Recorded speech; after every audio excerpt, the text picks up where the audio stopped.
আল্লাহ তাআলা কত সুন্দরভাবে সাজিয়ে রেখেছে পৃথিবীকে। তার মাঝে সুন্দর করে সাজিয়েছে জাহাঙ্গীরনগর বিশ্ববিদ্যালয়কে। এই বর্ষাকালে তার রূপ যেন ঢেলে দেয় একদম জাহাঙ্গীরনগর বিশ্ববিদ্যালয়। হ্যালো এভরিওয়ান, আসসালামু আলাইকুম। কালকে ছিল শুক্রবার, আমরা ঘুরতে গিয়েছিলাম জাহাঙ্গীরনগর বিশ্ববিদ্যালয়ে। যারা এর আশেপাশে থাকেন তাদের তো অনেক একটা কপাল যে এখানে দেখতে পারেন এই সৌন্দর্যগুলো, কিন্তু যারা দূরে থাকে আমাদের মতো মানুষ, তাদেরকে তো যেয়ে দেখতে হয়, তাই গিয়েছিলাম।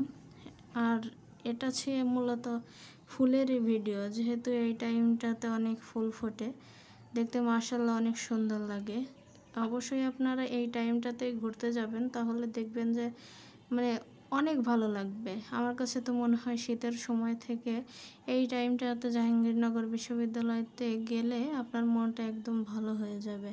সেই চিন্তা করে আমিও চলে গিয়েছিলাম। এখন তো আরও পাখিটাকে এখন আরও বেশি দেখা যাচ্ছে, শীতের সময় ওভাবে দেখা যায় না যতটা এখন দেখা যাচ্ছে। তাই সেদিন চলে গিয়েছিলাম, সেদিন বলতে কালকে গিয়েছিলাম। এমন কোনো ফুল নাই যে এই বিশ্ববিদ্যালয়ে নাই। বকুল থেকে শুরু করে, বকুল তো একটা রেয়ার ফুল, সেটাও আছে। বকুল থেকে শুরু করে সব ফুলই এখানে পাওয়া যায়। তাই ভাবলাম যে আপনাদের জন্য একটা সুন্দর একটা ভিডিও করি, যাতে আপনারাও দেখতে পারেন এই সৌন্দর্যটাকে, আর আপনাদেরও একটু হলেও মনটা ভালো হয়ে যায় এই ইট পাথরের শহরে থেকেও। অবশ্যই কমেন্ট করে জানাবেন কেমন লাগছে আপনাদের কাছে। ধন্যবাদ সবাই।